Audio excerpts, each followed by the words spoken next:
morning to a brand new day. Time to learn and games to play. Learning things is so much fun. Learning is good for everyone.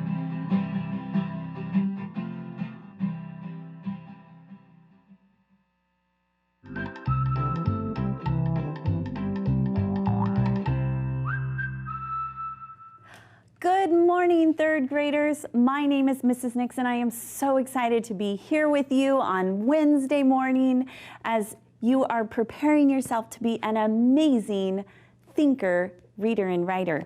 Again, I'm reading some of my stories all about Abraham Lincoln because this is our President's Week, and I love to learn more information about President Lincoln and maybe a little bit about his childhood. So I encourage you, check out some books. You can do that through your local county library, or if you're here in Fresno Unified, by visiting Sora. It's a free app that we have, and we love to celebrate reading by kind of cheering on some schools that have been checking out a lot of books here in Fresno. So in third place for our top schools that are checking out Sora books, we've got Ewing Elementary. So great job, Ewing. That is fantastic that you are continuing to check it out. Now, how do you get your school up on our poster for the top checkout schools? It's super easy. Just go on to Sora and check it out. And then encourage a classmate or two to do the same. All right, one other thing that I'd love to point out to you, because I would love to put one of these in the mail for you. You're going to see an address pop up here at the bottom of your screen, and that's going to be here to PBS. And just send me a little card, a little note in the mail, or send me an email, but don't forget to include your return address, and I will put one of these fun activity books for you in the mail. Now, there are all sorts of different activities you can do. This one's got a secret code even, where you get to figure out what the secret message is. So lots of fun things to keep your brain engaged, and it's totally free. Okay, let's talk about today. I've got 3 things we're gonna go through. We're gonna talk about some homophones, we're gonna talk about some R-controlled syllables, and then we're gonna finish up with some multiple meaning words. All right, are you ready to start today? Excellent. Let's warm up our brains with those high frequency words. Now remember, these are words you're going to come across often in your reading and writing. So it's important that you not only be able to read them, but to be able to spell them, to write them. So if you notice that there's one here today and you think to yourself, I might need to practice that one a little bit more. That's okay. Write it down, practice it. By the end of the week, you'll have it. Okay, let's get going. Let's do this together. I want you to read these big and loud, lots of practice. Here we go. There, then, them, these, they, things, think, this, and those. Excellent. We have 2 of them today. We have these and they. These is spelled T-H-E-S-E, and they is T-H-E-Y. E-Y. So this is a common one. I know, especially in 3rd grade, that we forget that it's an E-Y, and oftentimes I see it with an A-Y. So just remember to think about it as you're writing it. Okay, help me put these in a couple of sentences. All right, read them big and loud with me. Can you please put on the shelf? And can come with us to the store? All right. Can you please put they on the shelf? No, that doesn't make any sense. Can you please put these on the shelf? Excellent. We don't know exactly what these are. We would need some more context, right? But that makes sense. And can they come with us to the store? There we go. That makes absolute sense. Great. All right. Let's go through and let's talk about some syllabification, or doing some syllables. And one thing that I want to always talk about when we're doing syllables, one of the rules consists of R-controlled vowels. So anytime that we have R-controlled vowels, A-R, E-R, I-R, O-R, U-R, that R-controlled vowel actually counts together. It's a new sound and it counts as that vowel sound. So every syllable, remember, has one vowel sound in it. Okay, so let's practice a couple of them here. So I have the word person, person. So thinking to ourselves, how many vowel sounds do we hear? Well, we hear two of them, right? We've got the R-controlled one that I've underlined, per, and then we've got son, and so there's our other vowel sound. So we have person, so there are, like I said, two syllables. Okay, how about in the word corner? Corner, now look, this one actually has two R-controlled vowels. So those are our vowel sounds. So corner has two syllables, just like that. Excellent. Okay, let's switch gears just a little bit. We're going to talk about homophones. Now, homophones, every time we say the word homophones, I want you to act like you're picking up your cell phone and you're going to put that cell phone up to your ear. And what do we do when we're on our phones? We're listening, right? And speaking. So when we put up our homophone, when we think of the word homophones and think about this word phone, we're thinking about sounds. So homophones are words that sound alike, but they're spelled differently and have different meanings. Okay, I have some examples here. I've got the word write.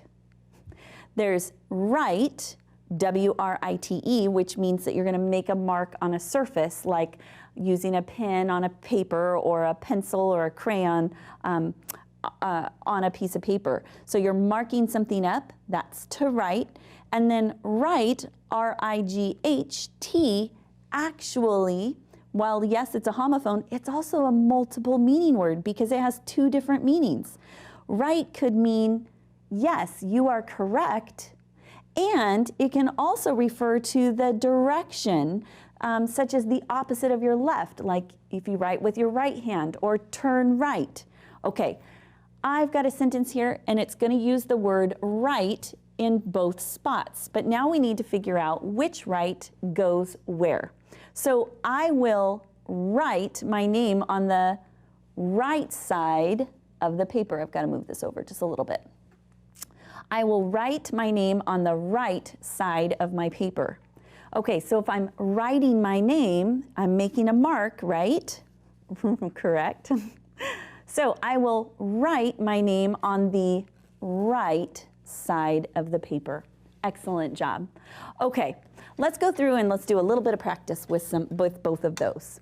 So homophones, let's talk about them. I've got sail and sail. There are two different types. So thinking about S-A-L-E, maybe that's something you've seen when you've gone into a store and you'll see that things are on sale. What would this sail, S-A-I-L? Ah, it has to do with like when you're on a boat. Okay, so let's look. The new sail for our boat was on sale. Okay, so this is that one that we're familiar with the most, S-A-L-E. It means that it was discounted, right? So the new sail, those are those big giant white sheets that you see that push the boats along. That's their sail. All right, how about road and road? This road is talking about a street. And this road is the past tense, like I rode my bike. All right, so we rode our bikes down the bumpy road. Okay, so I know that this one is the street, so I'm going to say R-O-A-D. And we rode is R-O-D-E. We rode our bikes. Okay, remember what to do with our contractions. Remember, we're always going to split it apart. So it, apostrophe S, when we split that apart, says it is. So it's and its. I don't think it's funny that the puppy chewed its leash. So I don't think it is funny that the puppy, that works. Okay, so this is the contraction, it is. We could say it's funny that the puppy chewed its leash, because that's going to show its possession. All right, 2 and 2. We talked about this one a little bit. This one's talking about directionality. We're going towards something. And 2, T-W-O, means the number. So she needs $2 to buy the book. Okay, so she needs two, T-W-O, to buy the book. All right, excellent job. Let's look down here. We're looking for those words with an R-controlled vowel syllable. We're going to circle that R-controlled vowel syllable. Okay, so I underlined this very first one for us. This pen has purple ink. So this is our R-controlled vowel. And where do we see that R-controlled vowel syllable? It's going to be right here. Good. I need lots of water when I run. Do you see the R control? There it is right here. And what would be our syllable? Water. Good. And let's do one last one. We can buy what we need at the market. Do you see the market? So market right there. Excellent job. All right.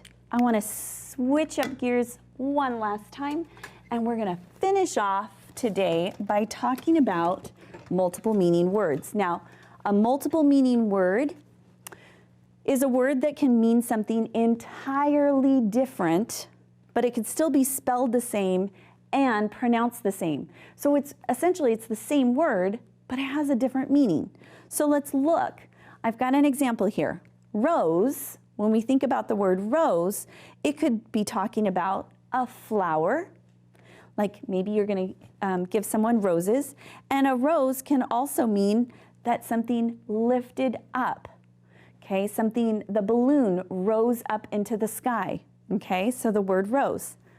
As we're reading, it's really important that we pay attention and think about what it is that we're reading, because it's important that we understand what that word is referencing. So here is our sentence today using the word rose. Help me decide which definition is being used here. Okay, here we go. The bag was filled with smoke. This made the balloon lighter than the air. Because of this, the bag rose into the sky. Okay, so is it talking about a flower? The bag rose into the air. No, when we're talking about this rose, we're talking about that it lifted up. That's going to help us as we're reading to make sure that we understand what's going on. It makes that picture for us inside of our mind. Boys and girls, I just want to say thank you so much for hanging out with me today. It was awesome. We went through, we talked about our homophones, those words that sound the same. We talked about R-controlled syllables, and then we finished off with those multiple meaning words. As you're reading your stuff today, think about it. Can you find those multiple meaning words? Can you find some of those homophones as you're reading? And be thinking about what do those words mean. So thanks for hanging out with me this morning as you're getting ready for school. Remember, you are responsible for your learning success. So listen, ask questions, and share your ideas, because together we can do so much more. I'll see you tomorrow. Bye-bye.